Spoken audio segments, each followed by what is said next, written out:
내가 그 소설을 실제로 읽은 건 그로부터 20년이 지난 2019년 가을의 일이었다. 외삼촌의 영향 때문인지 나는 그 20년 사이 책을 좋아하던 학생에서 소설가로 변해 있었다. 그렇다 보니 여러 출판사의 편집자들을 알게 되었고 간간히 그들이 편집한 책을 받고는 했다. 그렇게 받은 책 중에 자유로운 마음이라는 에세이가 있었다. 그 책은 대담하게도 저는 깨달은 사람입니다 라는 문장으로 시작되었다. 저자인 김원 씨는 자신의 농부라고 소개했지만 몇 년 전까지만 해도 1인 투자자문회사를 운영했다고 한다. 그러다가 50살이 되었을 때 뜻한 바가 있어 회사를 정리하고 연고도 없는 경상도 산골로 낙향했다. 그 뜻한 바란 이번 생에 깨닫고야 말겠다는 결심인데 40대에 접어든 뒤 나는 주변에 의외로 그런 사람들이 많다는 사실에 놀란 적이 있다. 아마도 삶이 힘들고 이제는 무언가를 새로 시작하기도 어려운 나이라서 그런 모양이었다. 그런데 막상 낙향하고 보니 시골 생활이라는 게 쉬운 일이 아니라 가져간 좋은 책들을 들춰볼 틈도 없이 3년이 지나갔다고 한다. 그렇게 간신히 마을에 정착한 뒤 하루는 시간이 생겨 서울에서 가져온 경전이니 위인의 어록 따위를 펼쳤더니 막히는 곳이 한 군데도 없어 비로소 자신이 깨달았다는 사실을 알았다는 게 그의 얘기였다. 그는 책의 서문에 이렇게 썼다. 사람들은 인생이 괴로움의 바다라고 말하지만 우리 존재의 기본값은 행복이다. 우리 인생은 행복의 바다다. 이 바다에 파도가 일면 그 모습이 가려진다. 파도는 바다에서 비롯되지만 바다가 아니며 결국에는 바다를 가린다. 마찬가지로 언어는 현실에서 비롯되지만 현실이 아닙니다. 결국에는 현실을 가린다. 정말 행복하구나 라고 말하는 그 순간부터 불안이 시작되는 경험을 한 번쯤 해봤으리라. 행복해서 행복하다고 말했는데 왜 불안해지는가? 행복이라는 말이 실제 행복 그 자체가 아니라 이를 대신한 언어에 불과하기 때문이다. 언어는 어떻게 말하느냐에 따라 얼마든지 그 뜻이 달라질 수 있다. 인간은 살아가면서 이야기로 자신의 정체성을 만들어간다. 이야기의 형식은 언어다. 따라서 인간의 정체성 역시 어떻게 말하느냐에 따라 그때그때 달라진다.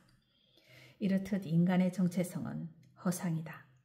하지만 이렇게 규정하는 것도 언어이므로 허상은 더욱 강화된다. 말로는 골백 번을 더 깨달았어도 우리 인생이 이다지도 괴로운 까닭이 여기에 있다. 그 마지막 문장이 내 마음에 와서 박혔다. 말로는 골백 번을 더 깨달았어도 우리 인생이 이다지도 괴로운 까닭이 여기에 있다. 자유로운 마음을 탐독하면서 보낸 2019년 여름은 이제와 생각하면 코로나19 바이러스가 발생하기 전에 마지막 여름이었다. 그렇게 책을 읽다 보니 저자에 대한 관심이 생겨 책을 보내준 편집자인 허진호 씨의 페이스북 계정과 연결된 김원 씨의 계정을 자주 들여다보게 됐다. 그는 스스로 깨달았다고 말하는 사람치고는 현실 정치에도 관심이 많아 전국의 흐름에 대한 견해를 남겨놓기도 했는데 다소 가격해서 댓글을 유도하려고 일부러 그러는 게 아닌가 싶을 정도였다. 그러다가 그 게시물을 봤다. 거기에는 낡은 책 사진 하나가 올라와 있었다. 날카로운 활자로 적힌 책의 제목은 재와 먼지. 클릭하니 다음과 같은 내용의 긴 글이 나왔다. 20년 전 여름 대학원에 진학 중이던 김원은 강원도 고한역에서 청량리행 기차를 기다리고 있었다. 기차 시간은 1시간 넘게 남았는데 해가 뉘엿뉘엿 봉우리를 넘어가고 있었다. 보통 때는 역 앞 식당에서 저녁을 먹으며 시간을 보냈지만 그날은 가보지 않은 골목으로 한번 들어가 보기로 했다. 식당, 철물점, 옷가게 등을 지나쳐 그는 거리의 끝에서 헌 책방을 발견했다. 찾는 손님이 많지 않은 모양인지 안으로 들어간 그가 책을 꺼내 읽는데도 또래로 보이는 주인은 크게 눈치를 주지 않았다.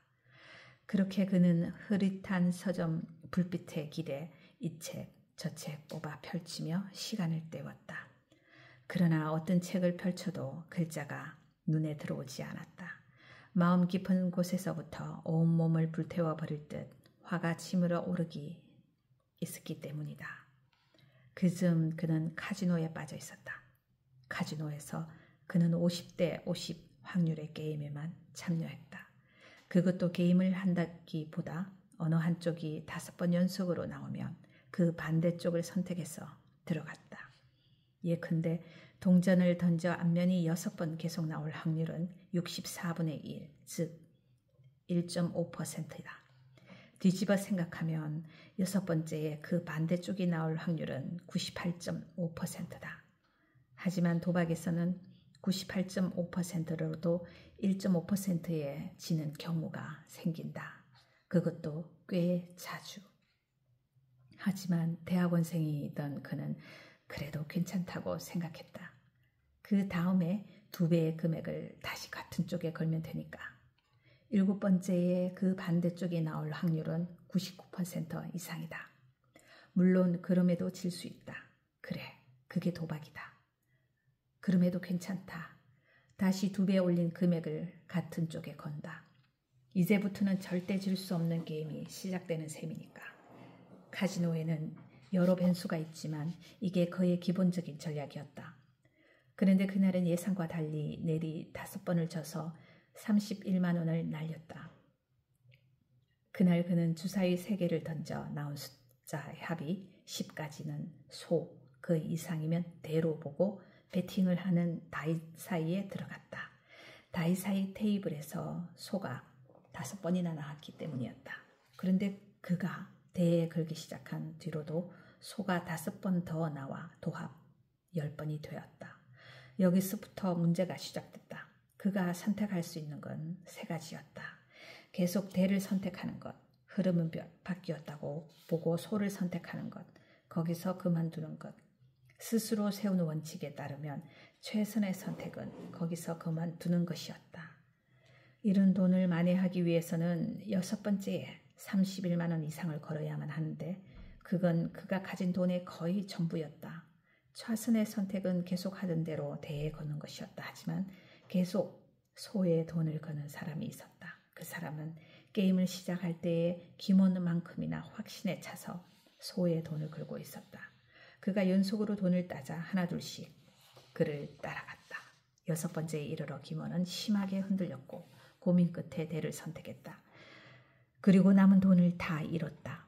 그날 밤 청량리로 돌아가는 기차 안에서 그는 헌책방에서 1,000원에 사온 책을 읽으며 무엇이 잘못됐는지 곰곰이 생각했다. 우선 밥값도 남지 않을 정도로 가져간 돈을 다 잃어버렸다는 게 제일 큰 잘못이었다. 카지노에서 돈을 따려면 자신이 통제할 수 있는 것과 없는 것을 분명히 구분해야만 했다. 도박에서 얼마나 딸 수 있는지는 자신이 결정할 수 없지만 얼마나 잃을지는 결정할 수 있었다. 가져간 돈을 모두 잃을 계획을 세워서는 안 됐다. 그렇게 한참을 생각하다가 생각이 막히면 그는 책 속의 문장으로 돌아갔다. 기차의 불빛은 어두웠고 눈은 침침했으며 머리는 복잡했다. 종이는 거칠었고 문장은 생경했으며 소설의 내용은 이상했다. 그러다가 그는 문득 깨달았다. 과거가 현재를 결정하는 것이 아니다. 미래가 현재를 결정하는 것이다. 계속 지는 한 다음번에 이길 확률은 거의 100%에 가까워진다. 미래를 포기하지 않는 한 그는 결국 돈을 따게 돼 있었다. 다만 판돈이 부족했을 뿐이다. 기차 안에서 그가 읽던 소설에는 동반 자살을 했다가 미래에서 과거로 진행되는 인생을 한 번 더 살아가게 된 한 여인이 등장했다. 그들은 시간을 계속 거슬러 올라가면 자신들이 처음 만나는 순간이 찾아오리라는 것을 알게 된다. 둘은 그 순간이 몇 년 몇 월 며칠이며 그때 자신들의 마음이 얼마나 설레고 기뻤는지를 뚜렷하게 기억하고 있다. 2번째 삶에서는 거꾸로 그 만남을 향해 살아가면서 두 사람은 그 만남으로 인해 일어난 일들을 먼저 경험한다. 둘은 미래, 그러니까 원래대로라면 과거를 적극적으로 상상할 수 있다. 둘은 가장 좋은 게 가장 나중에 온다고 상상하는 일이 현재를 어떻게 바꿔놓는지 알게 된다. 그러면서 그들에게는 희망이 생긴다. 한 번 더 살 수 있기를. 다시 둘이 만났을 때부터 시작해서 원래대로 시간이 흐르기를. 그리하여 시간의 끝에 모든 게 끝났다고 생각하는 바로 그 순간에 이르렀을 때 이번에는 가장 좋은 미래를 상상할 수 있기를. 그렇게 시간은 거꾸로 흘러 두 사람이 처음 만났던 마지막 순간에 이르고 그들은 그 순간을 한 번 더 경험한다. 그리고 놀란다. 이토록 놀랍고 설레며 기쁜 마음으로 우리는 만났던 것인가. 그 사실을 깨닫자마자 둘은 오랜 잠에서 번쩍 눈을 뜬 것처럼 서로를 바라본다. 처음 서로를 바라봤을 때와 마찬가지로. 그리고 시간은 다시 원래대로 흐르고 이제 세 번째 삶이 시작된다. 김원 씨의 게시물을 읽은 뒤 허진호 씨에게 메일을 보내 그 책을 빌려볼 수 없겠느냐고 물었더니 한번 알아보겠다는 답장이 돌아왔다. 그리고 며칠 뒤 김원 씨에게 그 말을 전하자 자신에게는 이제 필요가 없는 책이니 주겠다고 말하더라는 메일이 왔다. 그러면서 김원 씨는 출판사를 다녀가는 길에 그 책을 진호 씨에게 전하고 갔다. 나는 매번 그냥 책을 받는 게 미안해 진호 씨에게 식사라도 대접하고 싶다고 했다. 장소로 어디가 좋을까 하다가 광화문 뒷골목에 있는 오래된 고깃집을 떠올렸다. 외삼촌을 따라 두어 번 가본 적이 있는 곳이었다. 그날 지민이 외삼촌 앞에서 동반자살 이야기를 꺼낼 줄은 전혀 몰랐다. 대담하면서도 염세적인 그런 모순적 태도에 많이 끌리긴 했어도 그 말을 들은 뒤에도 외삼촌은 티스푼으로 커피만 저었다. 지민 씨는 엄마에 대한 기억이 있나요? 한참 뒤 입을 뗀 외삼촌의 말에 지민은 고개를 저었다. 관심을 두고 지켜본 소설의 저자이기 때문에 소설이 판금된 뒤 몇 년 뒤에 돌아가셨다는 뉴스를 본 기억이 납니다. 사회적으로 의미가 적지 않은 죽음이었지만 한편으로는 소설이 판금된 일에 그분에게 엄청난 고통이었겠구나 하는 생각도 들었어요. 작가로서 그만큼 억울한 일도 없겠죠. 그때까지 나는 지민의 엄마가 종로 한복판에서 유신체제를 비판하는 글을 배포한 일도, 정신착란으로 병동에 감금한 일도, 그리고 스스로 목숨을 끊은 일도 알지 못하고 있었다. 저는 아빠와 그 가족들을 용서할 수 없어요. 엄마를 정신병으로 모은 사람들이에요. 용서를 권하려는 건 아니지만 제 말을 조금 더 들어볼 수 있나요? 곧 퇴근하니까 같이 저녁을 먹으면서 좀 더 얘기해도 될까요?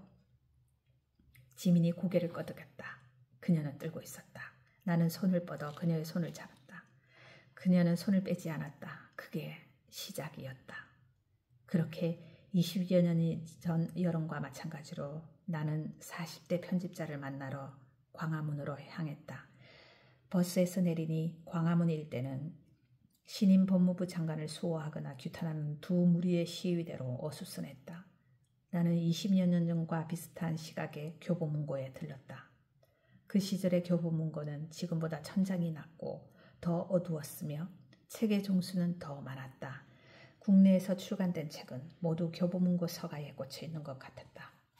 그때와 마찬가지로 종교 코너에 가서 눈길 끄는 대로 책을 뽑아 들었지만 책장 사이에서 뭔가가 떨어지는 일은 없었다. 나는 문득 그때 이미 백발이었던 미국인 줄리아가 지금은 뭘 하고 있을지 궁금했다. 그리고 그날 밤 줄리아가 들려주는 신의 목소리를 같이 듣던 다른 사람들은 또 어떻게 살아가고 있을지도 궁금했다. 20여 년 만에 찾아간 고깃집은 여전히 세종문화회관 뒷골목에 그대로 있었다. 그 고깃집에 대해서는 다른 기억도 있다.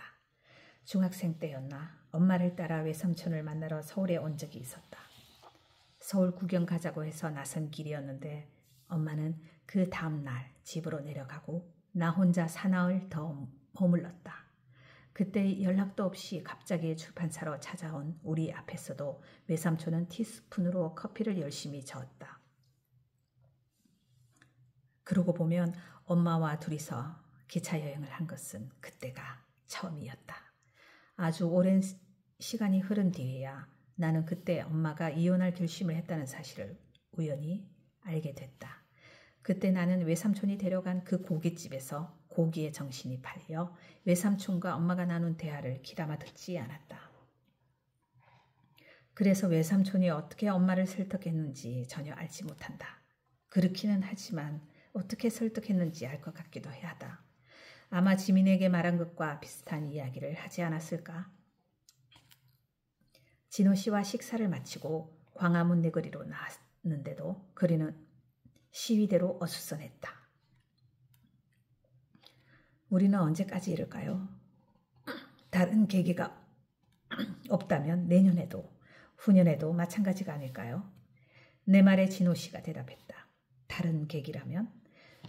오래전에 비트게슈타인의 책에서 그러나 당신은 실제로 눈을 보지는 않는다라는 문장을 읽고 그 해안에 놀라서 뒤로 넘어갈 뻔한 적이 있어요. 우리는 원하는 걸 다 볼 수 있지만 그것을 보는 눈만은 볼 수가 없죠.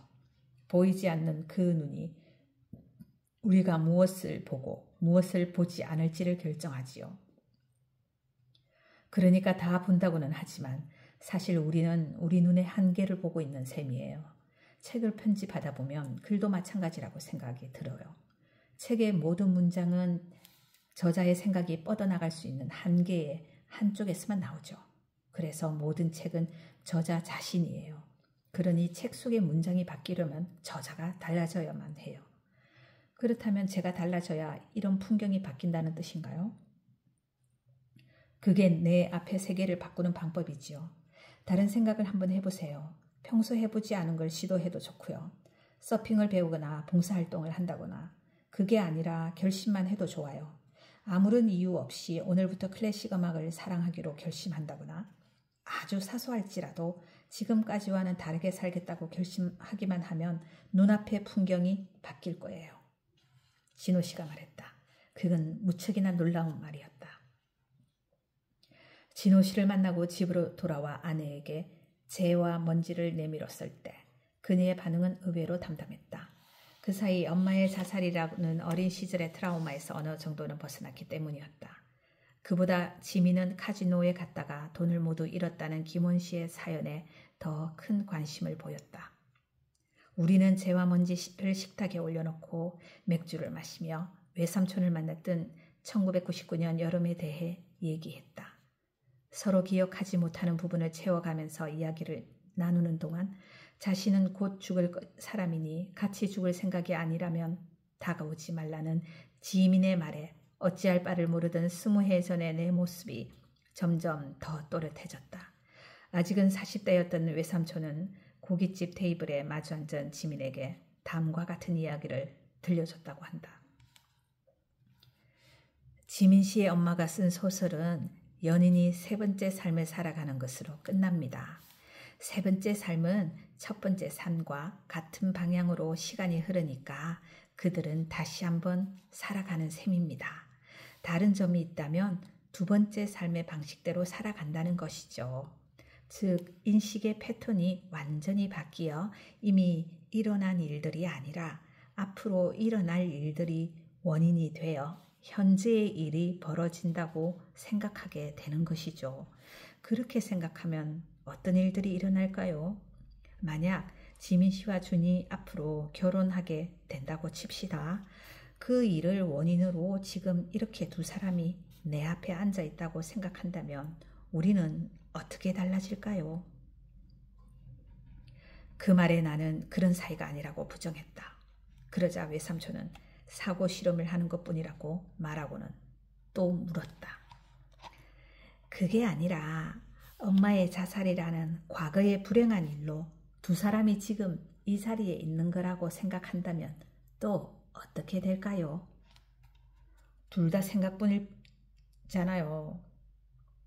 지민이 말했다. 과연 그럴까요? 앞으로 두 사람이 결혼하기 때문에 지금 여기 함께 있다고 말하면 싱거운 얘기라며 웃고 말겠지만 어린 시절에 엄마가 불행하게 죽은 일이 원인이 되어 두 사람이 이번 여름방학에 동반자살을 결심하게 됐다는 말에도 그럴 수 있을까요? 둘 다 생각일 뿐이지만 차이는 분명합니다. 과거는 제가 분명히 겪은 일이지만 앞으로 이 친구와 결혼한다는 건 가능성일 뿐이잖아요. 나는 그 이야기가 기억나지 않았지만 지민은 그렇게 말했다고 한다. 과거는 자신이 이미 겪은 일이기 때문에 충분히 상상할 수 있는데 미래는 가능성으로만 존재할 뿐이라 조금 더 상상할 수 없다는 것. 그런 생각에 인간의 비극이 깃들지요. 우리가 기억해야 하는 것은 과거가 아니라 오히려 미래입니다. 미래를 기억한다는 게 무슨 뜻인가요? 그건 지민 씨의 엄마가 소설에 쓴 말이에요. 소설 속 여인은 2번의 시간 여행을 통해 시간이란 없다는 사실을 알게 되지요. 시간이 없으니 과거도 없고 미래도 없어요. 오직 이 순간의 현재만 존재하죠. 그럼에도 인간은 지나온 시간에만 의미를 두고 과거에서 현재의 원인을 찾습니다. 시간이 20세기에서 21세기로 흐르든 19세기로 흐르든 마찬가지예요. 안타까운 건 이런 멋진 소설을 쓰고서도 지민 씨의 엄마가 20년 뒤에 지민 씨를 기억하지 못했다는 사실이에요. 가장 괴로운 순간에 대학생이 된 딸을 기억할 수 있었다면 아마도 선택은 달라졌을 겁니다. 용서는 과거가 아니라 미래를 기억할 때 가능해집니다. 그러니 지금 미래를 기억해 엄마를 불행에 빠뜨린 아버지와 그 가족들을 용서하길 바랍니다. 외삼촌을 만나고 며칠이 지난 뒤 우리는 마지막으로 신에게 답을 듣기 위해 줄리아를 만나러 가기로 했다. 줄리아에게 동반 자살에 대해 물어보자는 건 나의 아이디어였다. 고깃집에서 나와 돌아오는 길에 큰 기대 없이 주머니 속에 쪽지를 보여주며 말했는데 지민은 순순히 그러자고 했다. 며칠 후 우리가 찾아간 곳은 남산의 하얏트 호텔 앞이었다. 늦지막이 만난 버스를 타고 서울길로 접어들 무렵에는 이미 해가 저물 후였다. 여름밤이라 차창을 열어놓고 있었다. 나쁜 일을 하러 가는 것도 아닌데 접신하는 미국인을 만나러 간다고 생각하니 조금은 흥분됐다. 차창 밖으로 내다보이는 용산구와 한강과 그 너머의 불빛들이 마치 보석을 뿌려 나온 것처럼 아름다웠다. 그때 나는 그렇게 생각했던 것 같다. 지금의 세상이 내게는 가장 선명하다고. 하얏트 호텔 앞에는 택시들이 줄지어 서 있었고 공중전화 부스 근처에서는 수상한 차림새의 여자들이 담배를 피우고 있었다.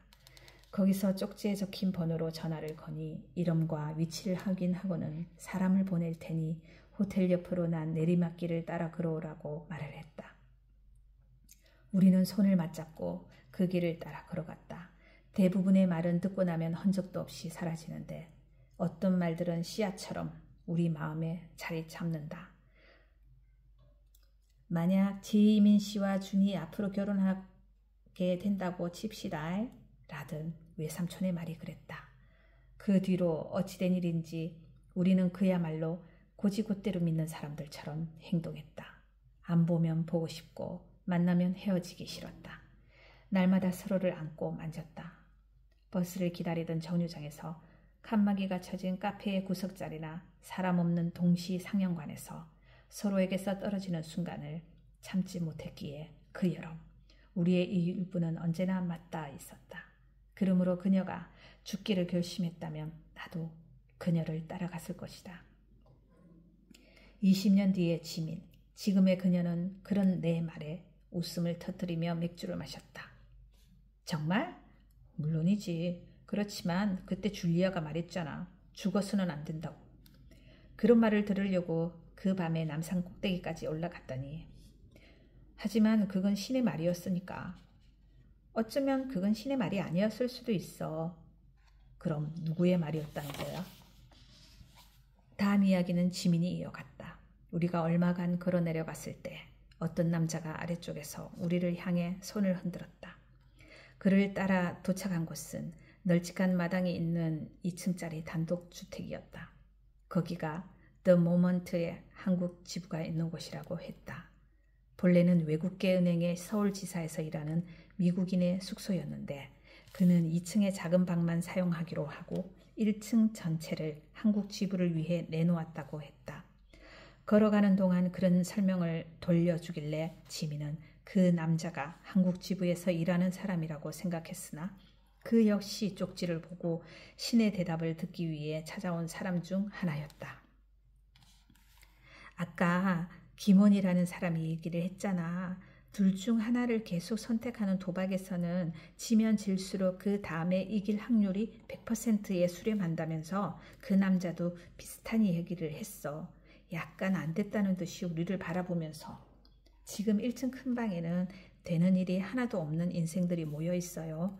두 분 다 학생인 것 같은데 어쩌다가 이런 곳까지 오게 됐는지는 모르지만 메이즈리그 투수가 한 말 중에 이런 게 있어요. 이기면 조금 배울 수 있지만 지면 모든 걸 배울 수 있다. 지기만 하는 인생도 나쁘지 않아요. 중간에 선택을 바꾸지만 않는다면. 그런 말을 했어? 나는 전혀 기억나지 않았다. 다른 말도 했어. 폴 발레리의 말이라면서 우리는 뒷걸음질로 미래에 들었습니다. 그때 그 남자도 대학원생이라고 했는데 김원이라는 사람 아니었나 몰라. 그렇게 방에 들어가서 줄리아에게 하는 질문들을 들어보니 정말 다들 실패한 인생들 뿐이었지. 그런데 그거 기억나? 줄리아를 통해 들어온 신이 자신이 어떤 존재인지 말한 것. 뭐라고 했는데? 신은 그냥 붙인 이름일 뿐 우리는 신이 아닙니다. 우리는 물질적인 몸이 없는 집단적 의식으로 미래에서 왔습니다. 그래, 맞다. 그랬다. 신이 아니라 미래에 통합된 마음이라고 부르는 게 더 낫다고 했지. 그때는 줄리아라는 영매를 통해 귀신인지 영혼인지 알 수 없는 어떤 존재가 들어왔다고 생각했는데 그게 아닐 수도 있겠다는 생각이 막 들었어. 그게 아니라면? 내가 물었다. 그때 우리가 신에게 한 질문 기억나? 2가지였어. 지구는 멸망합니까? 이건 자기 질문. 제가 계속 살아야 할 이유가 있을까요? 이건 내 질문. 거기에 대한 신의 대답은 다음과 같았지. 지구는 멸망하지 않는다. 그리고 2 사람은 결혼할 것이다. 그러니 죽어서는 안 된다. 잊을 수 없는 순간이었지. 그때 그 말 믿었어? 지민이 내게 물었다. 당연히 믿었지. 난 안 믿었어. 지민이 나를 가만히 쳐다봤다. 그 눈을 바라보다가 내가 말했다. 사실은 나도 안 믿었어. 그런 놀라운 말을 어떻게 믿겠어? 우리는 웃었다. 그러게. 그런데 살아보니까 그건 놀라운 말이 아니라 너무나 평범한 말이더라. 지구는 멸망하지 않았고 우리는 죽지 않았고 결혼해 지금 이렇게 맥주를 마시고 있잖아. 줄리아는 그냥 이 사실을 말한 거야. 다만 20년 빨리 말했을 뿐. 그 시차가 평범한 말을 신의 말처럼 들리게 한 거야. 소설의 미래를 기억하라고 쓴 엄마는 왜 죽었을까? 그게 늘 궁금했는데 이제는 알 것 같아. 엄마도 이토록 평범한 미래를 상상할 수 있었다면 좋았을 텐데.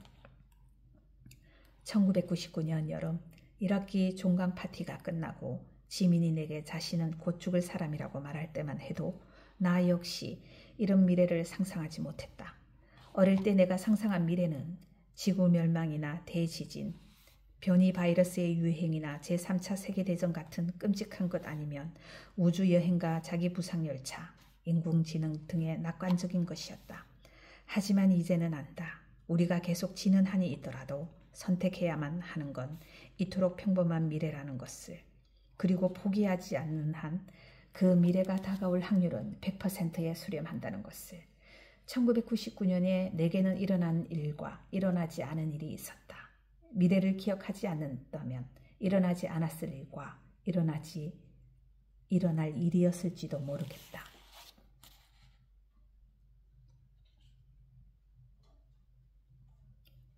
난주의 바다 앞에서.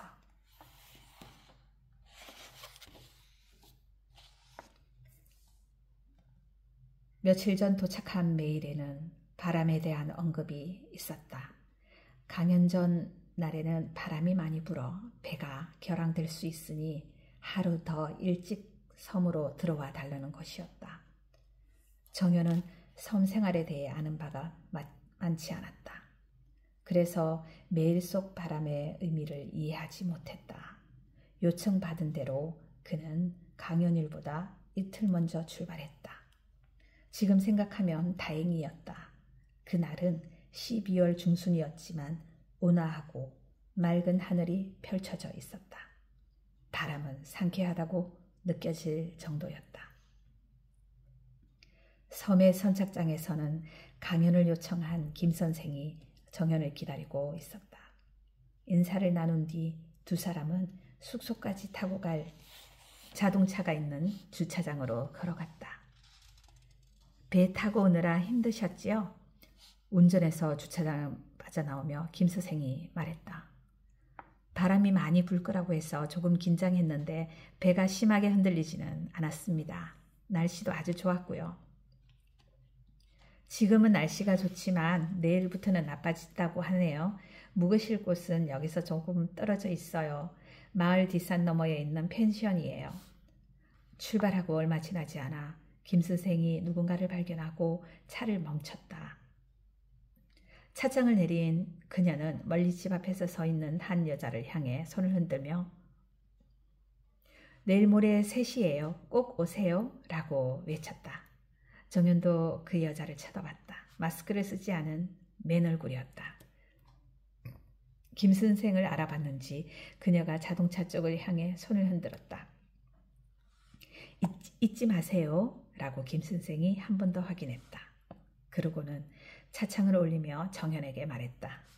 선생님이 오신다고 저분이 아주 좋아하셨거든요. 저분 성함이 어떻게 되시나요?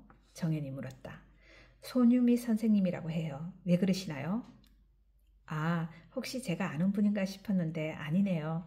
얼굴을 자세히 알아보기에는 조금 멀리 있었는데도 자신 쪽을 향해 손을 흔드는 그 모습 때문에 오랫동안 잊고 지냈던 기억 하나가 정연에게 불쑥 떠올랐던 것이다. 사실 저분도 소설을 쓰세요. 그래요? 소설가이신가요? 몰라 뵀네요. 깜짝 놀라며 정연이 물었다.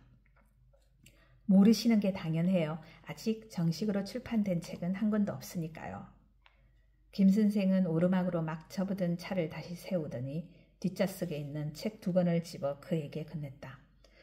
저희 학교에서 만든 책이에요. 한 권은 시집입니다. 전교생에게 시를 쓰게 해 매년 시집을 묶어 내거든요. 또 한 권은 학생들이 이 섬에 사는 어르신들을 인터뷰해서 펴낸 책이고요. 그 책들을 만드는 김에 아까 그분이 쓴 소설도 책으로 만들어 주민들끼리 나눠 읽었어요. 거기 인터뷰 책에 그분 이야기도 나와요. 그런데 재밌는 게 뭔지 아세요? 그가 책을 눅눅하며 내용을 살펴보는 동안 김 선생님은 다시 차를 출발시켰다. 지대가 높아지면서 바다가 보이는가 싶더니 길이 가팔라졌다. 뭔가요? 그 소설이 연쇄살인범이 등장하는 추리소설이라는 점이에요. 추리소설을 쓴다고 하면 어쩐지 무서운 상상만 할 것 같지만 실제로는 마을 돌봄센터에서 일하시는 분이네요. 낮에는 어르신들과 아이들을 돌보고 밤에는 그런 추리소설을 쓰고 있었다니 멋있지 않나요? 그럼 여기 산마을이 배경인 건가요? 정연이 물었다. 배경은 서울인데 연쇄살인마를 뒤쫓는 난주라는 형사가 여기 출신으로 돼 있어요. 이 섬 이야기가 많이 나와 주민들도 좋아하세요. 원래 소설을 쓰시는 분인 모양이죠? 아니에요. 서울에 사실 때는 평범한 주부였는데 인터뷰를 보면 이 섬에 정착하고 난 뒤에야 비로소 소설을 쓸 수 있게 됐다고 말씀하시더라고요.